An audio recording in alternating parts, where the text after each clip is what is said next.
The bird program will be starting, so let's all pay attention to the amazing Tom Ricardi.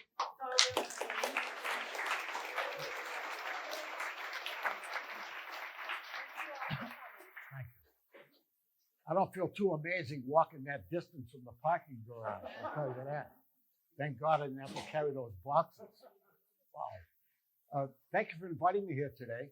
I have a project that I've been working on for many years, and it's rescuing, rehabilitating, and releasing back to the wild birds of prey. And I've always had a fascination for wildlife ever since I was a child. I can remember way back, first thing I would do in the morning was go out and look for birds. But I owe it all to my fourth grade teacher. I always mentioned her, Mrs. Groden. Mrs. Groden was quite a teacher. I'll guarantee she's probably the only teacher I know that came to work in class in the morning with a pair of binoculars around her neck.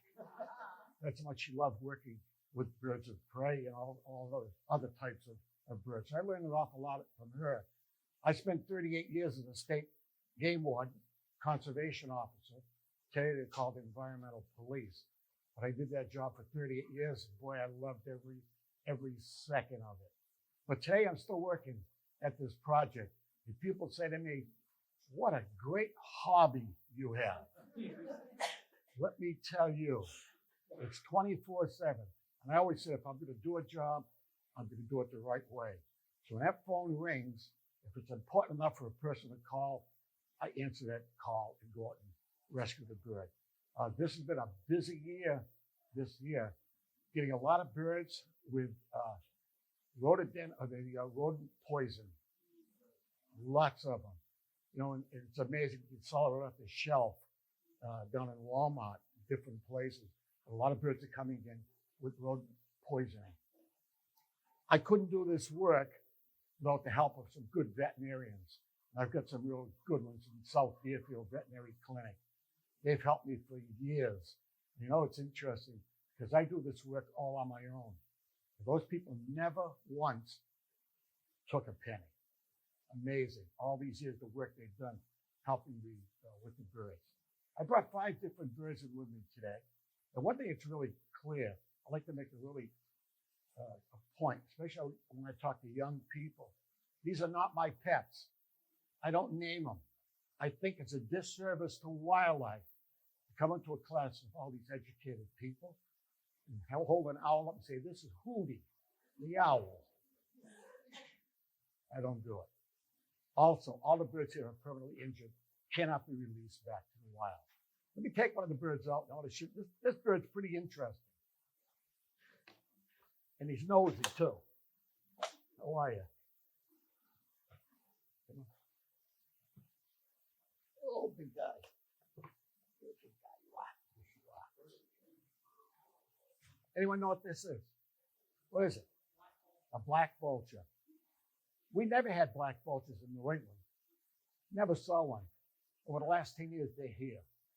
Climate change, bringing them up into this area. This bird was rescued by the Public Works Department in Springfield. They were wrecking a building, and as the ball was hitting the building, knocking the bricks down, this black thing fell down. And most of the people there working thought it was just a piece of asphalt. Well, they went over and checked. It was just black vulture with an injured wing. So I rescued the bird. I've had him probably 7 or 8 months, but he's quite a character. And unfortunately, I can't release him back to the wild because that wing is not really perfect. You know, we used to always say the sign of spring was the robin. Today, it's the turkey vulture. They're the first ones in. And the black vulture is starting to show up also. You can tell the black vulture in flight compared to the turkey vulture by the way it holds its wings. Turkey vulture holds its wings in the diagonal, V for vulture. This guy looks like just a big old raven when he flies. But you can see those white patches under his wing. That's a real characteristic of the black vulture. Unlike the turkey vulture, which is strictly a scavenger, this bird is partially a predator. It'll eat frogs, snakes, small birds, insects, and also carrion. How are you doing today? I was doing a program at a school. I had a mask on for COVID. He was looking at me. He was looking at me. And I could just tell the way he was acting. He was thinking, who's this guy holding me? So he bit me in the nose. He bit me in the nose. And of course, it bled through the plastic of the mask. And all the kids were all frightened. You notice he just pooped? I noticed. He got my shoe. It goes straight down. You know why? You notice his feet are white? That's his droppings. The droppings run down his legs, keeps the body cool. So it's something that the bird utilizes. So that's called a southern black vulture. Okay. What's that? Daddy, I can do that like a treat now. Yeah, that's right. That's for sure. Black vulture.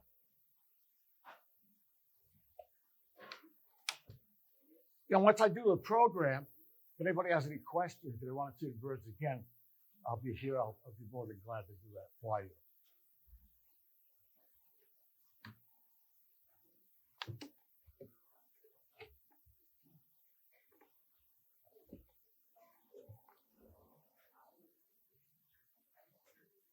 What is it? A barred owl. Anyone know the call of the barred owl? Hey, go ahead. Who cooks for you?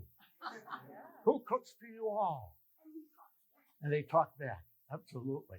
The barred owl. This is the bird that's really been injured, but should say sickened by this roticide poison. Because they're a living mouse trap. Eat a lot of rodents. So I'm getting a lot of these birds that have roticide poison in them. The barred owl is unique. It doesn't have horns like the great horned owl. It's the second largest owl in New England. And if you look at his head, that facial disc, he does something pretty interesting. When he's listening, he can move that facial disc just like this to pick up sound. And the feathers around that facial disc look like whiskers. They don't look like feathers. That's the barred owl. Yeah.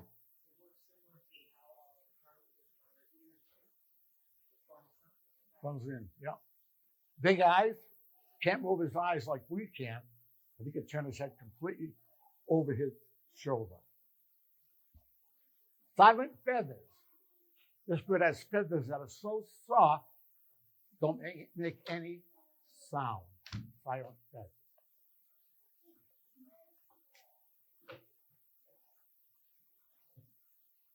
Oh, he pooped too. I'll need some volunteers after. I see you over here.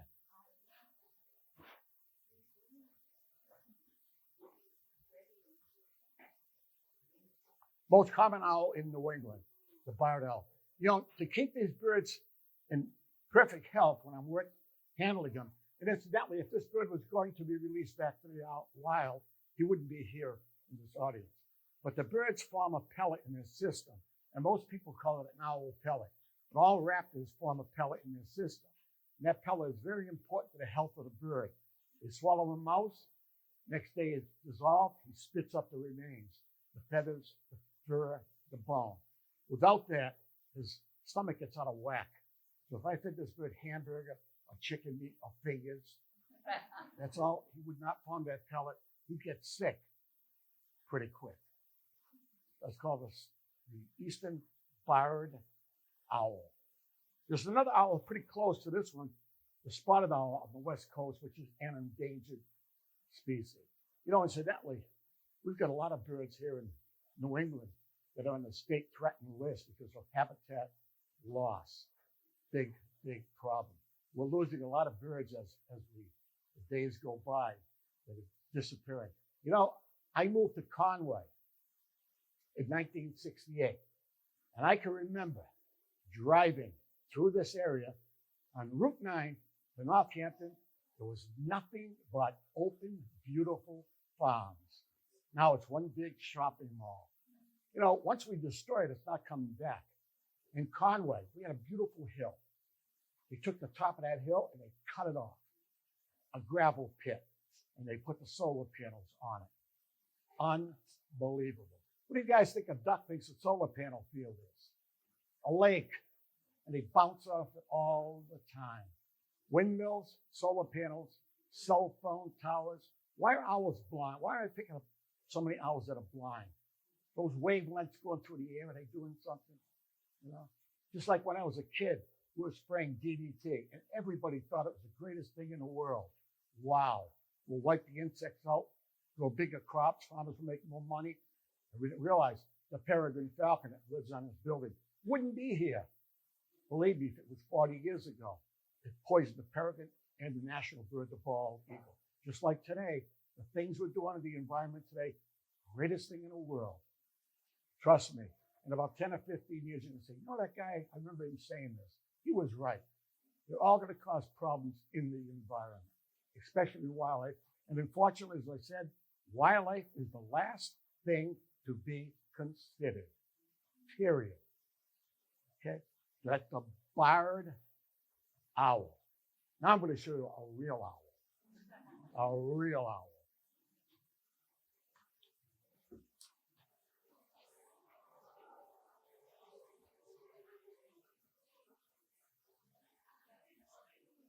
What is it? Saw wet.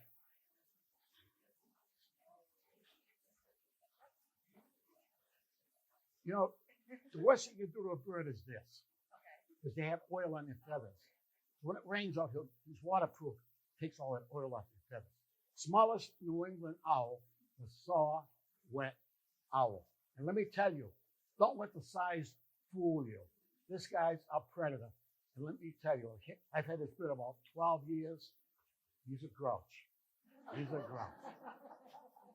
Saw wet. We put up bird boxes for all sorts of birds. Owls will nest in bird boxes also. This guy got his name.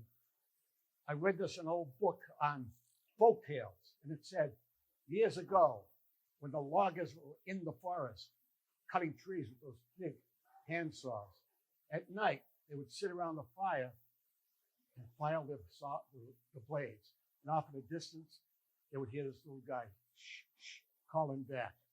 So they give it the name Saw Wet Owl. Saw Wet Owl.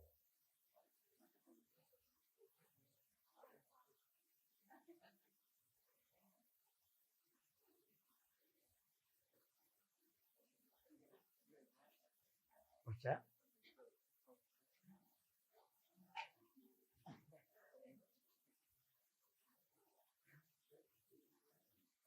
I'm sorry? Completely around. Yeah. All the way.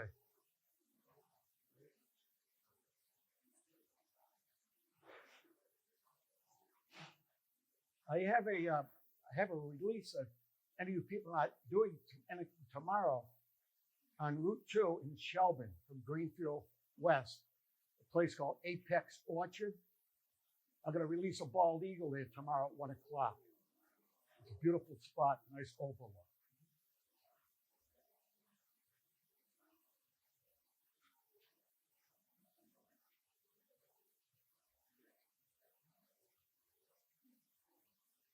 They also make another sound, like a school bus backing up. Beep, beep, beep, beep. There you go. I was ready to get my net out.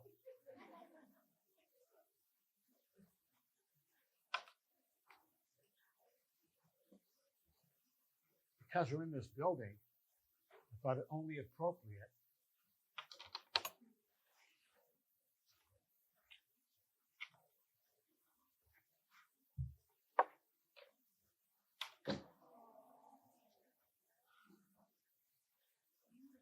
a real success story, the peregrine. He was the guy that suffered most from the pesticide that we put on planet Earth. today to make it a real good comeback. We're very fortunate up here in the Connecticut Valley. We've got quite a few nesting pairs all along the river. This year I picked up 2 peregrines, and both of them hit windows and went right into a window and were injured. But this is a female peregrine. Anyone know the old name of the peregrine falcon? Duckhawk. Used to be called a duckhawk. But look at this guy. Pretty soon he'll start doing his exercise. He'll flap those wings constantly, I guess to keep in shape. And when we watch the Patriots get defeated on TV, you'll notice the face. Some people put the black under their eye. Peregrine falcon has that black molar stripe that's characteristic of the falcons. Huge feet. You know, if I put this bird on the ground, he hardly can walk because the feet are so big for catching birds.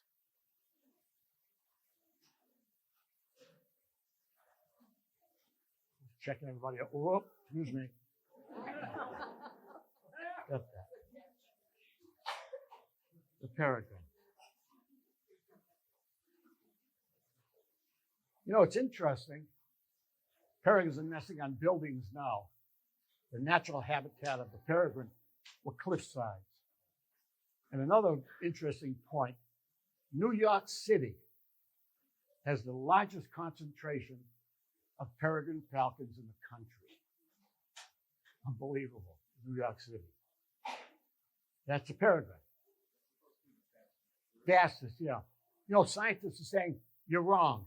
You shouldn't be saying the fastest bird, fastest living thing on planet Earth. Over 150, 200 miles an hour chasing its prey. And when they fly, believe it sounds like a freight train. They're incredible. Okay. Yeah. Fact, funny enough, the closest living relative to falcons as a whole are actually parrots. Parrots are considered the closest living, Close living, yeah. relative to falcons. Yeah. Which is interesting because you wouldn't expect that from how different they are. That's true. You know, you look at that black vulture I showed you, most scientists will say that should be classified in the herons, great blue heron family. Walks like one, doesn't use his feet, doesn't have talons like this. Completely different bird. And I also know that when they die, they can separate actually bulwark their fists and create quite literal toxic. Knock him to the ground. Yeah.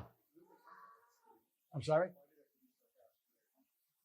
Well, they're bird hunters, first of all. They're real fast to catch birds. And the old name duckhawk, most of the prey they'd take would be waterfowl.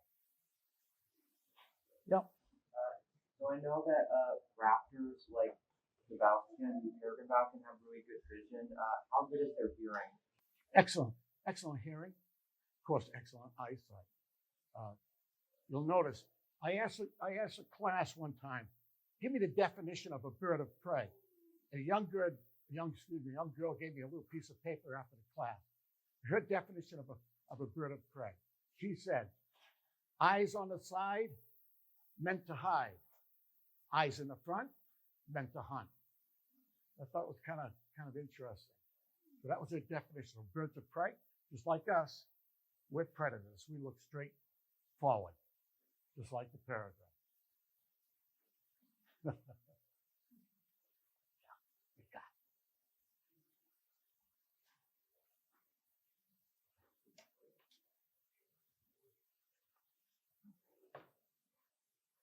I brought a golden eagle in to show you. I wanted to share a project I worked on for quite a few years when the bald eagle was in trouble back in the 70s with pesticide contamination. I had several birds at the facility that were permanently injured. And I thought I would get involved in the project, and my part of that project would be artificial or captive breeding. And most of the high biologists said, wasting your time. Bald eagles will not breed in captivity. And one of the reasons is they mate for life. I proved them wrong because a bald eagle will mate for life. You take the male or female away, in about 15 seconds, you have a new mate. So I paired the birds up, and what I did is I removed the eggs from the nest as she laid the eggs. Just like a farmer gathering chicken eggs, she recycled, laid another egg. Place the bird's eggs in an incubator, let them hatch. The problem was, when they hatched, I had to feed them by hand. So I used a puppet, and the puppet worked really well. And I was really fortunate because they produced a lot of eagles back into your environment from that little small project. I just received a call from the state of Connecticut. They picked up a bald eagle in March of this year. And they said, interesting. Unfortunately, the bird died of some poisonous fish. But the band number on it, they checked it, was one of my birds 28 years ago.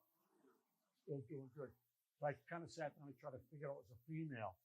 How many young she produced in that period of time and went back into the environment. So I'm still working on that project now. That's why I didn't bring a bald eagle in today. But I want to share a golden eagle.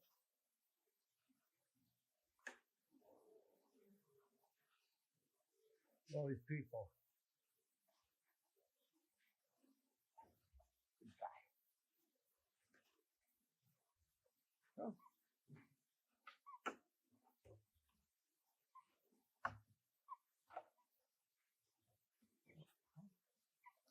Good guy. This golden eagle. I received a call from a woman 15 years ago up in Gardner. She said it's a big brown bird on the power line with a broken wing. When I went up, all the time driving up, I was assuming a juvenile bald eagle, all brown. When I got there, I couldn't believe it. A golden eagle sitting on the ground. And that wing was so badly shattered, it never healed properly. So this bird could not be released back to the wild. The only time we see golden eagles in New England is when they migrate south, out of Canada, they'll head south along the coast, down to the warmer climates, then come back again in the fall. To get the name, the bird gets its name from the color in the back of its head, a beautiful golden color. Next to the peregrine falcon, the second fastest bird, golden eagle. Unlike the national bird, which is mostly a scavenger, a fish eater, or a rabbit eater,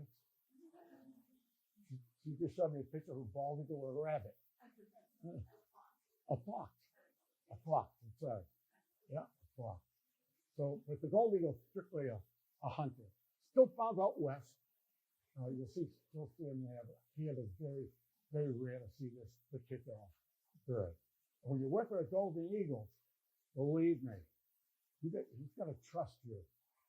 I would never do this with this bird if I didn't trust her. Never. That beak and her talent could do an awful job on someone.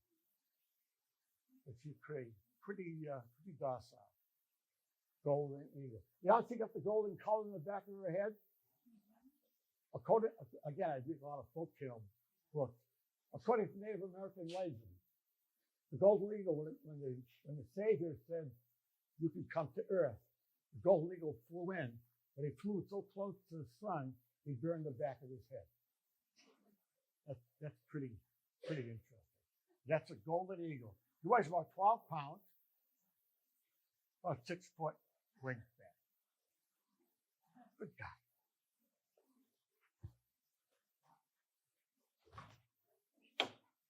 You know, the feathers, most people don't realize. I didn't bring all my things in because it's such a long walk. Most people don't realize the feathers of birds of prey are protected by state and federal law. You walk along with a feather in your hat, someone sees that, you're going to get a citation for possession of the parts of a protected species. I save all the feathers. When a bird molts out their feathers, I ship them to Washington, the Bureau of Indian Affairs. They distribute them to Native American people that request eagle, hawk, owl feathers. So they're not even wasted. I went through the program real quick because I don't like to travel with the birds with this weather, 70s and up. It's a little shaky when they carry the birds. But if I can answer any questions, I will. As I said, I'll be here for a little bit. When I don't see the birds again, just come up forward, no problem. You know, if I can leave you with one thought, springtime, not that very far away. It comes real quick. Springtime, young animals, young birds. The best thing to do when you find a young bird or animal is leave it alone. Absolutely, leave it alone. I get a lot of calls in the springtime. There's a robin on my front lawn. Yeah. What else? And they'll say, I got a cat. A man told me this one day. I want to grab him through the phone. He said, I have a cat, and she's a hunter. And I said, cats do a lot of damage to wildlife, especially birds. So if you find a young bird, a young animal, this advice, leave it alone. If you think it's injured, you can call Fish and Wildlife. They'll get a hold of a rehab or someone to come down and check that bird out. That's really, really important. And you know, today with the environment, habitat loss, a lot of people we're finding birds and animals that are nesting right in close to human habitat. So you see animals. Why don't you ever think you see a black bear in Northampton or coyotes in Boston? They're just filtering out, no place to go. So young animals, leave them alone. Really, really important. Again, I apologize. Yes, I'm sorry. What happened to the snow guard out? He's got a bad eye, one bad. He hit the side of a vehicle. Let me ask you this. You're driving on the highway. You see the red-tailed hawk sitting in the trees. Why? Most people think roadkill. You know why? We litter. We litter. He's driving on the highway eating an apple, a piece of bread, out the window. Over years of evolution, foxes, coyotes, mice, chipmunks all come out to look for a snack along the highway. The hawks sit there and they wait. And this was told to me by an engineer from DPW. They had like 40 years on the job. They come down, they catch that animal, and they get hit. And at night, the same thing happens. And a lot of the birds, they hit the side of a vehicle when they come down. So littering is a big problem along the highways. It encourages wildlife to come in for that food source. Okay. No questions? Yeah. With these type of birds, do they pretty much take care and eat where they kill them, or will they pick them up? Depends on the animal. If it's a small mouse, they'll take it right with them, or they'll eat it right on the spot. Yeah. Very rarely they'll carry it off unless it's real big. Because we have little ducks and dumplings or whatever. So, and is it true that because crows often chase the red-tailed hawk, so we're looking at putting in black ducks, the Cayuga ducks, so that or they'll still come down and No, won't bother. No, so we're hoping that it's just an observation there. no color difference. No. So one time I saw a goose with a dislocated wing until it got kind of hard, and I tried to call like I called all the bird rescue places in the area, and they all said they didn't deal with bees. It's tough. What would I do in that situation? Probably Audubon would be the best. Call Audubon, and they might have a list that you don't have. Call. But there's a lot of rehabbers now. There's even a young lady that works with turtles. And so we've got a nice network now to contact different people. Turtles, reptiles, songbirds, mammals, that type of thing. Yeah. I noticed that like the vulture and I think one of the owls, they would like lightly nibble on your finger, but they wouldn't bite hard. They have to be like trained before they're biting, or do they just know? To keep away from the roads. Oh yeah, they do. I get bit a few times, believe me. But as I mentioned before, the rehab birds, I very rarely handle them until they're ready to be released. Again, I apologize for going real quick, but I'll be here for a while and get back and study because you guys are the future. Oh my gosh, the future. Thank you. Thank all of you.